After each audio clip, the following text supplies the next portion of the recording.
Hello, my friends, hello, and welcome once again to Stately of Vaughn Manor. So today, it's my epic comic book Wednesday. Every Wednesday, I will talk about a Marvel epic collection. Steve Donoghue on his channel will talk about that same Marvel epic collection. It is our world's finest team up that we do every Wednesday. And today, for our epic collection, I'm going to be talking about the last of the early Silver Age epic collections that I've been talking about. And then starting next week, I'm going to be jumping ahead to some later Marvel epic collections. So this week, we're talking about Iron Man. This is Don Heck and Stan Lee's Iron Man for the most part. The Invincible Iron Man Volume 1, the Golden Avenger. This is Volume 1 of Iron Man, which takes place in 1963 through 1965. So it's early Silver Age stuff. Interesting stuff. The first time I read this, I was over 30. Maybe I was in my mid-30s when I first started reading this stuff. And I read it through a volume called The Essential Iron Man, Volume 1, which were... The Essential volumes were these fat... newsprint, black and white reprint volumes, really cheap, and that's how I first read all of these stories, was in the first volume of the Essential Iron Man. I think it had the exact same contents that this one does, only cheap newsprint, black and white. That's how I first read them, and I actually liked them quite a bit. I've always liked Iron Man, but I had never read those original issues. So they were interesting to see. The most interesting thing about them being the artwork by Don Heck. The stories, particularly in the earlier part of this volume, were just okay. They were nothing to write home about, certainly. Pretty forgettable for the most part, the very early Iron Man stories, with the exception of the origin, which was pretty good. The later stories in this get better. We start getting some much cooler characters. We have the Black Widow show up for the first time. We have Hawkeye show up as a villain. We have the epic battle with the Titanium Man, which was awesome. But some of the earlier stuff, just okay. Other than some interesting work by Don Heck. Don Heck worked on the very first Iron Man story. Now, the Iron Man costume was much different than what we're used to seeing. As you could see, he is a big, hulking thing in the early issues of Iron Man. This is the very first Tales of Suspense story. This is Tales of Suspense number 39, which is the first issue with an Iron Man story in it. Tales from Suspense up to that point was a typical science fiction horror comic book that Marvel had been doing before they switched over to superheroes. And this one is a pretty good story. Now, the Iron Man outfit is created by Jack Kirby. It kind of looks like a clunky old Jack Kirby suit that he designed. And of course, if you've seen the movie, you kind of know the story, only in this story it takes place at another time, so it happens in Vietnam. And so weapons manufacturer Tony Stark is checking out how his weapons are working in the field. He stumbles across a tripwire.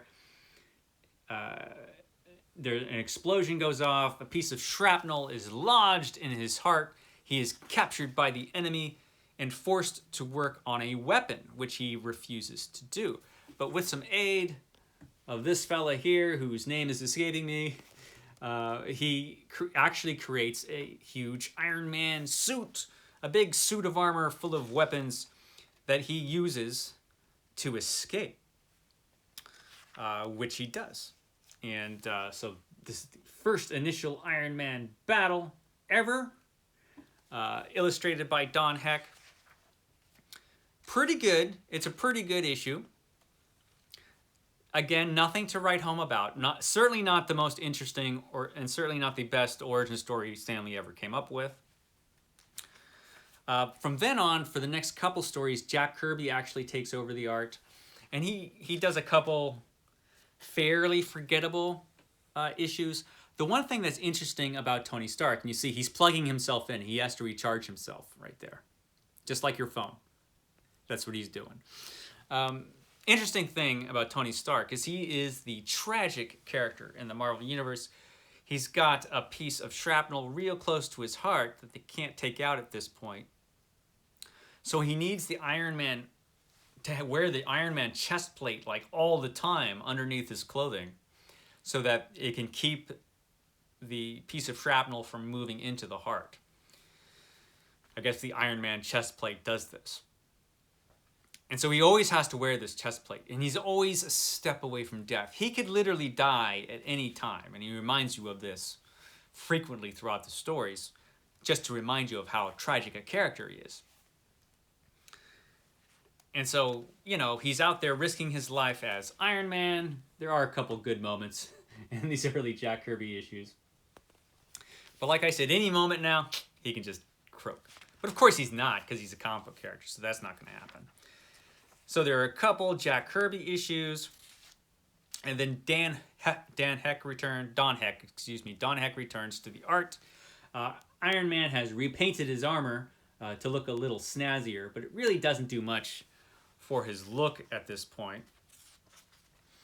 He has some rather run-of-the-mill adventures, like this one with Kala, Queen of the Netherworld. It's a good title, if nothing else, Queen of the Netherworld. He also goes back in time at one point and meets Cleopatra and fights for Cleopatra. Here it is. Cleopatra is really taken with Iron Man. And yeah, they have the whole conversation. Fortunately, Tony Stark is apparently fluent in ancient Egyptian, which is a handy skill to have if you ever thrown back in time and have to, you know, flirt with Cleopatra. Unfortunately, of course, he has to go back to his own time. Oh, the drag. He meets some other kind of run-of-the-mill supervillains at this point in his career. Now, the interesting thing about the artwork at this point is mostly not the superheroics, but just the way Don Heck draws regular human characters. There's Pepper Potts right there. Pepper Potts? Really, Stan Lee? Pepper Potts? I know you have a hard time remembering characters' names, but man, Pepper Potts? Well, anyway, there she is, Tony's love interest, Pepper Potts.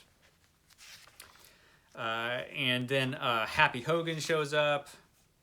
I don't know where Happy Hogan is. I'll stumble upon him as we're going through Iron Man's original issues there. There's Happy. There it is. So Happy Hogan is the old boxer guy who becomes Tony Stark's chauffeur. And Happy Hogan and Pepper Potts are pretty much the only characters that are showing up regularly at this point other than Tony Stark.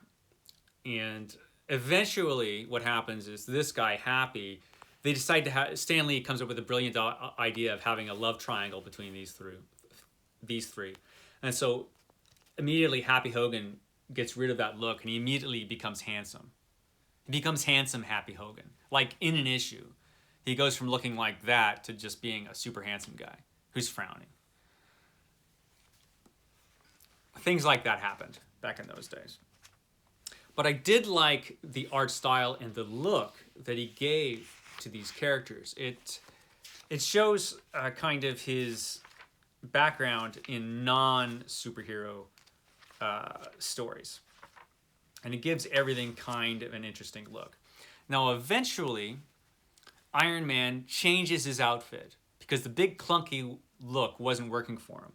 And so Stan Lee, for some reason, brings in Steve Ditko to do this, which isn't a terrible idea. Steve Ditko, you know, was great, but he's inked by Sam Rosen, who does a terrible job inking Steve Ditko. His lines are just way too thick. So this is the first time you see the Iron Man armor in an issue. On the cover, it's pretty good.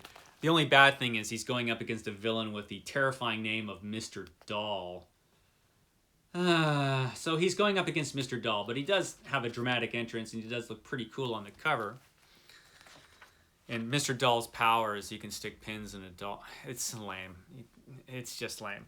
But this issue is interesting because Tony Stark's like, this armor's too heavy, man. It's too hard on my heart. I've got to come up with something lighter. So he does, and so we have this scene where he comes up with his new suit and puts on his new suit, and he's telling you how the new suit works. It's like basically chain mail in between the boots and the gloves and the chest plates. And so when he finally shows up, this is his dramatic appearance right there, and it looks pretty terrible.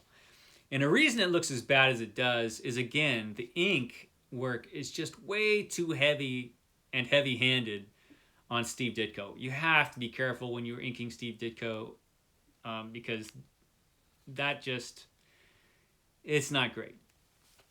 It's not a great introduction to the new Iron Man armor.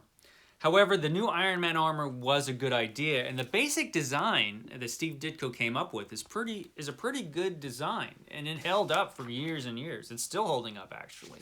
Iron Man's look today is based off that. There were some changes made, mostly to the helmet. That's a good Jack Kirby cover right there. But the helmet on Iron Man's armor changes a lot in these initial issues. And that's kind of a cool thing in a way, because it shows that Tony Stark is always working on this thing. He's always busy working on the Iron Man armor. Now, eventually, Don Heck comes back to the book.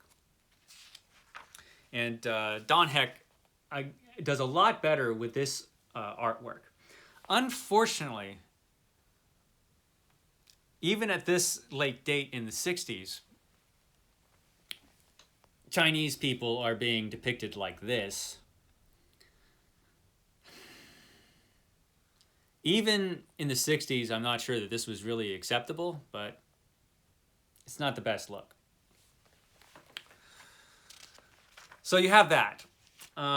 This is when Iron Man is fighting the Mandarin, which is a pretty good battle. Mandarin's actually a pretty good villain.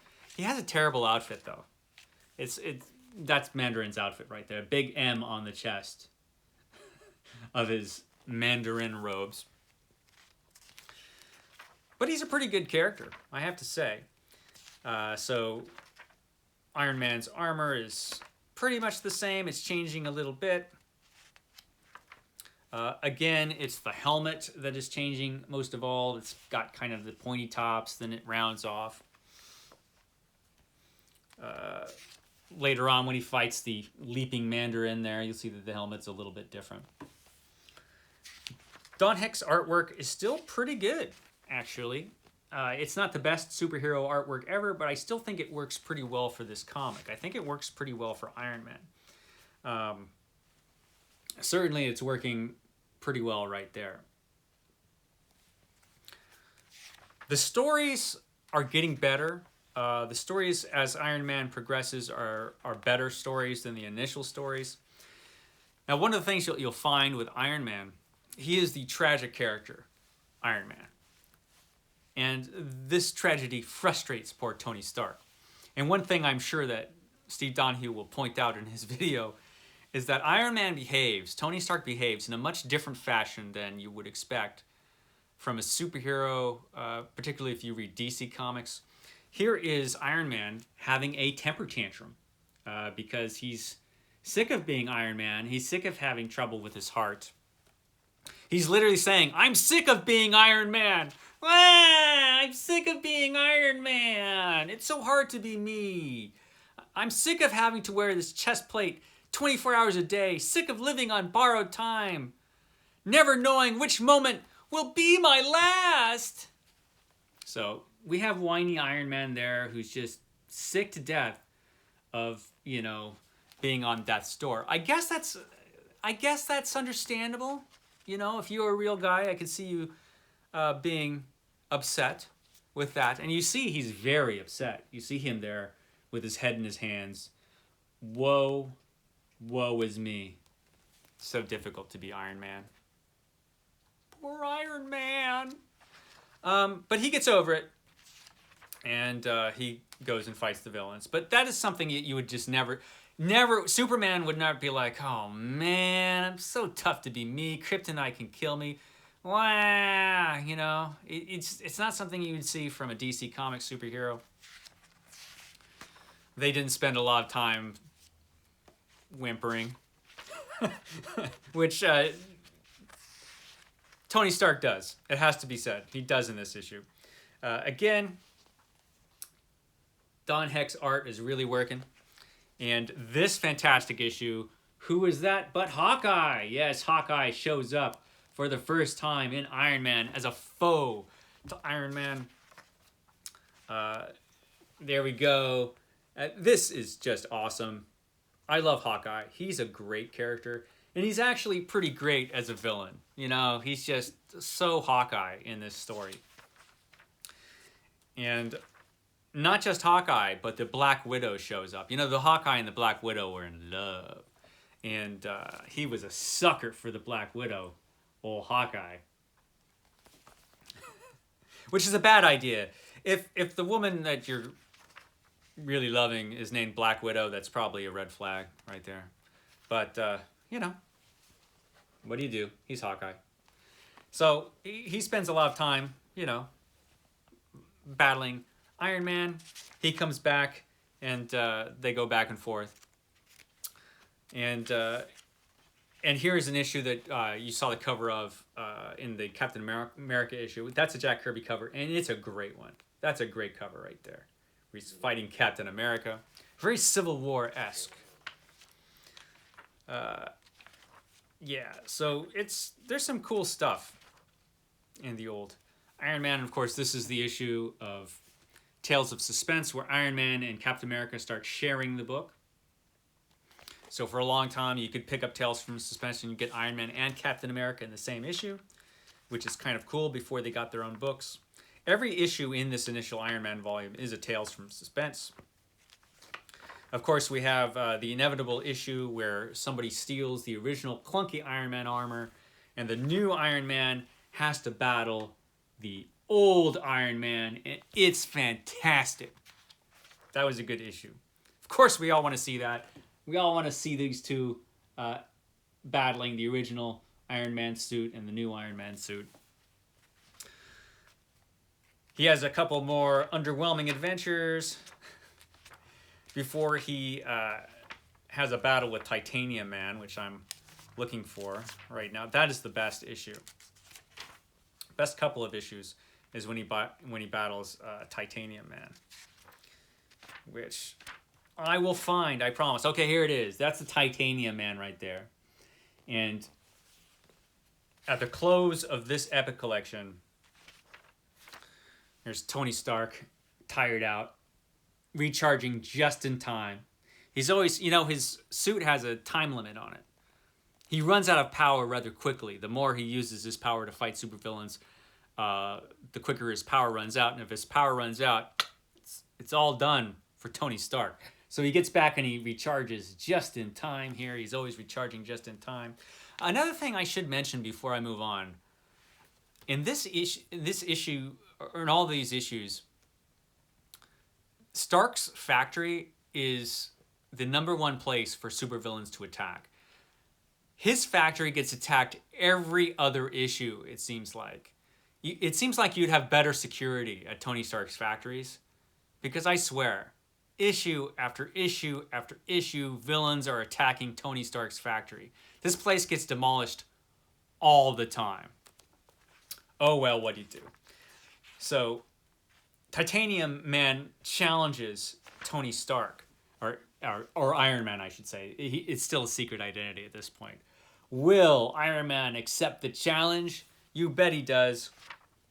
Even though Titanium Man's like ginormous, he's a commie villain, and so Tony Stark, as Iron Man, has to accept the challenge. They have a big epic battle. It's fantastic. Fight on, for the world is watching. Things look grim for Iron Man for a while. Of course, the evil communist Titanium Man cheats right and left. But eventually, with the help of Happy Hogan, who runs and gets a part that Iron Man needs for this battle. Iron Man survives, but Happy Hogan is brought low and has to go to the hospital. So this is a Iron Man story that goes on for more than one issue, which is nice. An epic battle with Titanium Man, immortalized in a really bad cartoon. When the Marvel Comics characters were put on cartoons for a while in the 60s that were like, had terrible animation. That story with Titanium Man made it into that cartoon. And towards the end of this epic collection is the end of Don Heck's initial run on Iron Man. At the end, there's a bunch of extras, which are all pretty cool. A lot of these epic collections have some pretty cool extras at the end. So that was the initial run of Iron Man. Pretty good run, at least as far as the look of the book. The look of the book was pretty cool for the most part. I like Don Heck's look on Iron Man, although this book improved a lot going forward. Gene Colan came on board to do Iron Man, and he is a fantastic artist. He kind of helped this book along a lot. Whenever Gene Colan got on something, whether it was Captain America or Iron Man or anything else, he helped a lot. The initial stories, at least in the earlier portions of this book, are really kind of forgettable, nothing to write home about, but they do get better as the book goes on. I kind of figured that initially in a lot of these old Iron Man stories, or just old Marvel comic stories in general, a lot of ridiculous things would show up because Stan Lee didn't think he would get called on it. But what would happen is that writers would write in and be like, this was ridiculous. You know, what you did. It was just dumb. And so I think Stan Lee realized, I can't pull that kind of thing. I'm going to have to get better and just not throw ridiculousness out like he was used to doing in the early Silver Age of comics. So the stories do improve. On all the comics that Stan Lee did, they pretty much improved. So that was Iron Man. Next time, I don't know for sure what book I'm going to be doing next week. So it'll be a surprise. And I hope you enjoyed Iron Man. Hope you enjoyed this, 22 minutes of me droning on. Sorry, guys. And I will catch you next week for my next Epic Comic Book Wednesday. Don't know if I'll have anything up tomorrow, but I might. And if I do, I'll catch you then here at Stately Vaughn Manor. Thanks, guys.